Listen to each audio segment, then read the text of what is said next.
Welcome back, everybody. Today, we're heading over to the Adriatic to explore a civilization that's often shrouded in mystery, Mm-hmm. the Illyrians. Now, you might picture fierce pirates raiding Roman Yeah. ships, Right. but were they just marauders or Yeah. something more? Yeah. We've got a fantastic deep dive lined up for you today based on the History Hit podcast episode featuring Dr. Daniel Gino Oh, to unravel the truth about this fascinating ancient people. sounds good. So let's dive in. Yeah, let's. It's interesting that you mentioned pirates right off the bat Uh-huh. because the term Illyrian itself is a bit misleading. It is. It was actually a label Yeah. used by the Greeks and Romans to categorize various communities Right. scattered across the Balkans. Exactly. Not a single unified group like we often imagine. No, not really. It was more of a blanket term. Okay, so we're starting with an identity puzzle then. Yeah. What can you tell us about their origins? Were they newcomers to the region, Mm-hmm. or did they have deeper roots? Well, for a long time, the prevailing theory was that the Illyrians migrated to the Balkans during the Bronze Age. Okay, But, recent genetic studies are challenging that assumption. interesting. Yeah.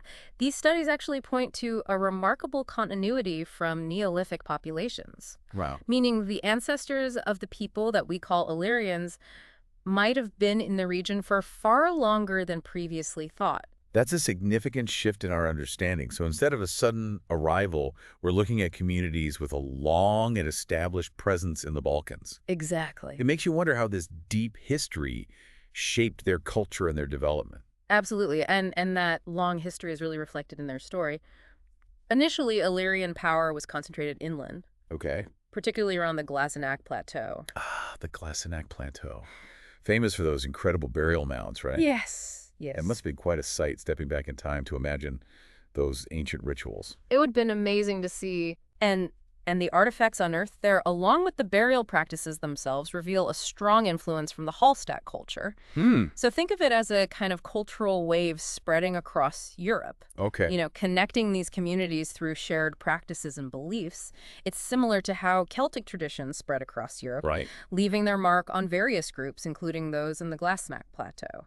So we have these inland communities with possible ties to broader European cultural trends. Uh-huh. But how did they transform into the seafaring people that we often associate with the Illyrians? The Adriatic Sea holds the key to that transformation. Yeah. As trade with Greek colonies flourished, the focus of Illyrian influence gradually shifted toward the coast. Oh. And this change led to the rise of proto-urban settlements like Dorison near modern-day Stolac, and a string of settlements in Liburnia along the Dalmatian coast. So we're seeing the emergence of bustling port cities, vibrant trade routes, Yeah. and perhaps, as you alluded to earlier, a bit of that pirate activity. Well, it's true that the popular image of Illyrians as fearsome sea raiders isn't entirely unfounded. Right. This flourishing trade with the Greeks presented both opportunities and temptations. Uh-huh. The lines between legitimate trade and, shall we say, acquiring goods through other means Yeah. could become blurred. It's human nature, isn't it? Yeah. Sometimes a good deal is just too tempting to resist, Right. even if it involves bending the rules a bit.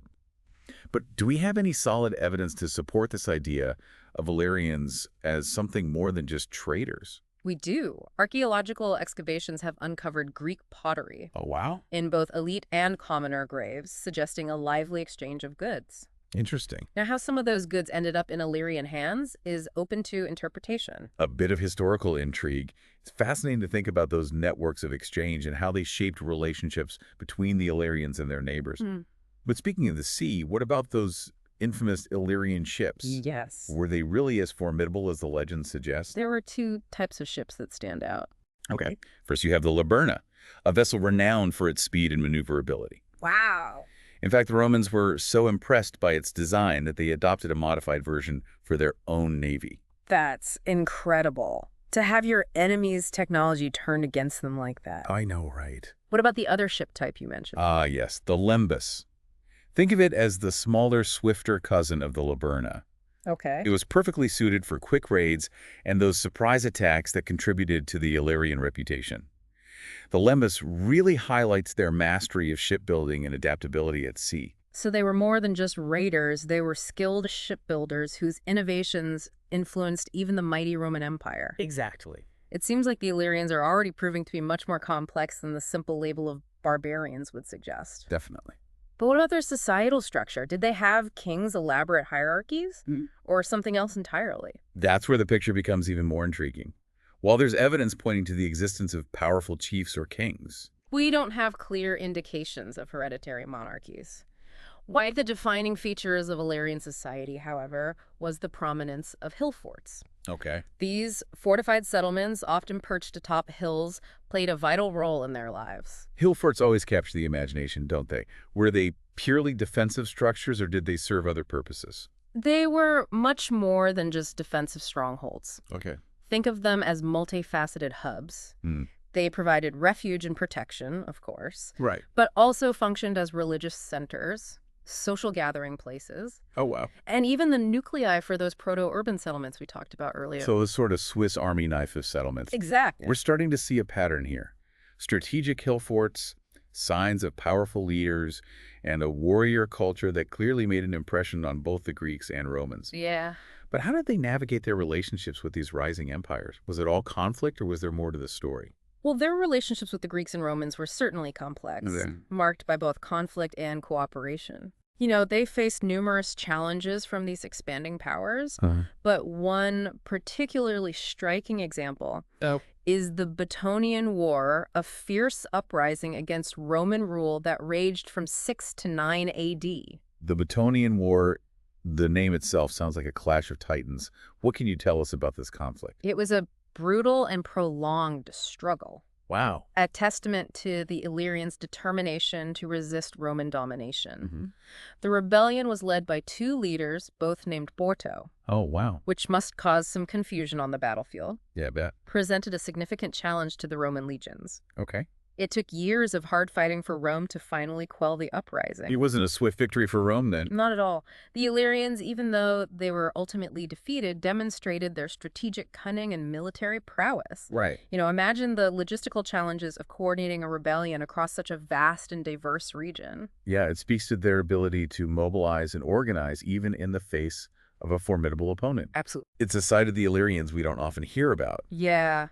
But their military skills didn't go unnoticed by the Romans, did they? You're right. Despite the conflict, or perhaps because of it, Illyrians became sought-after warriors within the Roman army.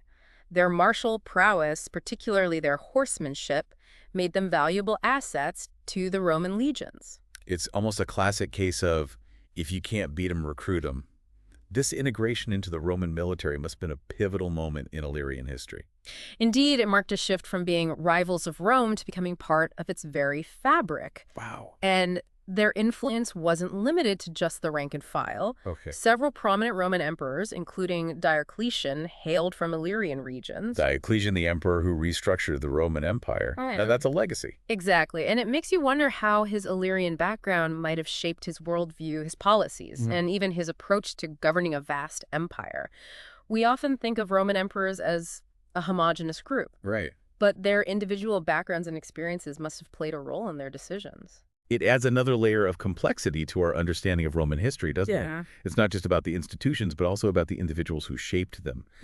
And speaking of influential figures, you mentioned another intriguing figure from the region, Saint Jerome. Yes, Saint Jerome, a prominent Christian scholar, is also associated with the Illyrian world. Okay. It suggests a broader cultural and intellectual contribution that extends far beyond their reputation as warriors or seafarers.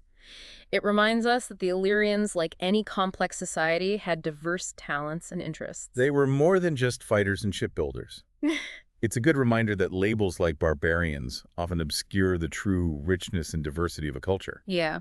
But speaking of labels, you mentioned earlier that there's a debate about whether the Illyrians were truly a warrior society. All right. What's that all about? It's a fascinating discussion. Okay. While weapons are frequently found in Illyrian graves, particularly those impressive helmets, it's not always clear whether every burial with weapons signifies a dedicated warrior. So the presence of weapons doesn't automatically equal a warrior. Precisely. Those weapons, especially helmets and defensive gear, might have also served as symbols of status or prestige within Illyrian society. Think of it like displaying medals or awards today. Okay. It's a way of communicating achievement and social standing. It's like a visual language Yeah. conveying messages about identity and belonging. Right. It makes you appreciate the nuanced ways in which material objects can reflect cultural values. Hmm.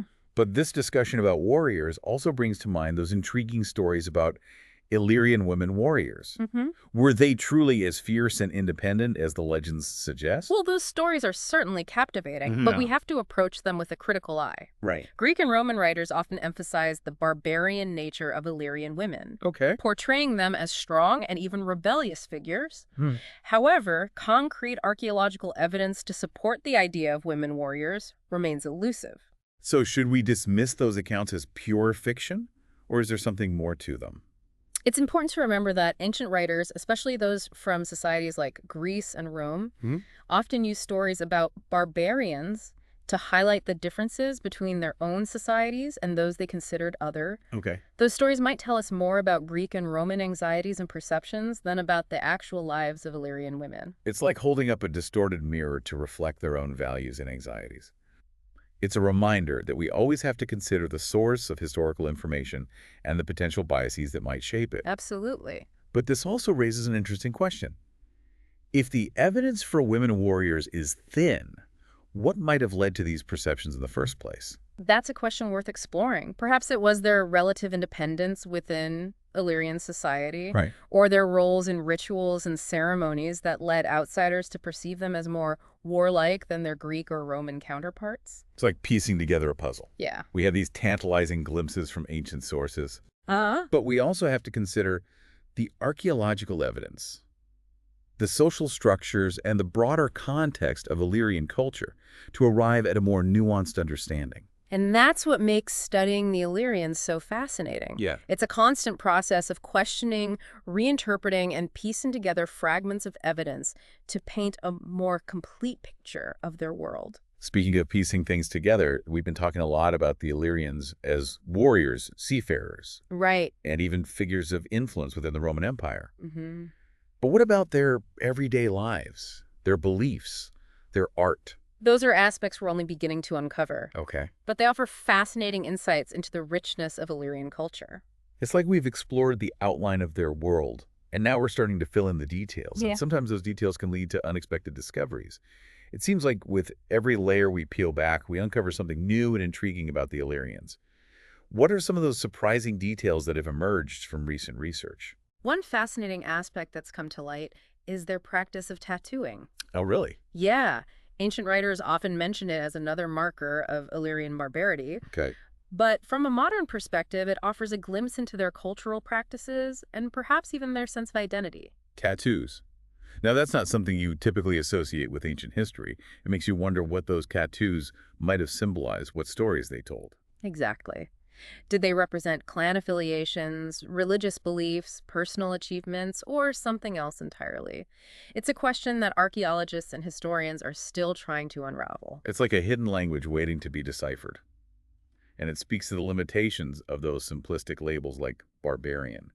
Here we have people who were clearly engaged in complex cultural practices expressing themselves through body art, and yet they were often reduced to stereotypes by outsiders. It's a powerful reminder that we should always approach history with a critical and open mind, questioning those inherited assumptions and looking for the deeper stories beneath the surface. So as we wrap up our deep dive into the world of the Illyrians, what are some of the key takeaways you hope our listeners will remember? I think the most important takeaway is that the Illyrians were a vibrant and complex people whose story goes far beyond those simplistic labels of pirates or barbarians. They were skilled seafarers, yes, but also adept metalworkers, builders, and even influential figures within the Roman Empire. Their culture was shaped by their interactions with various groups, from the Greeks to the Celts, and their legacy continues to resonate in the region today. It's a legacy that's often overlooked, but one that deserves to be explored and appreciated. And it's a story that reminds us that history is full of surprises, hidden connections, and fascinating figures just waiting to be rediscovered. So for those listening who are eager to learn more, where would you suggest they begin their own explorations into the world of the Illyrians? Well, there are some excellent resources available online and in libraries. The Archaeological Museum in Split, Croatia houses a remarkable collection of Illyrian artifacts, and there are numerous historical sites scattered throughout the Balkans that offer glimpses into their world. And of course, there are always new discoveries being made, so it's a field that's constantly evolving. It sounds like there's a whole world waiting to be explored. And for those who enjoy a good mystery, the Illyrians offer plenty of unanswered questions and intriguing puzzles to ponder. Oh, So as we conclude our deep dive, we leave you with this thought. What other hidden histories are waiting to be unearthed? What assumptions are we holding on to that might be challenged by a closer look at the evidence? And most importantly, what can we learn from those who came before us? Those whose stories, like those of the Illyrians, are far more complex and fascinating than we might first imagine. Until next time, keep exploring and keep questioning.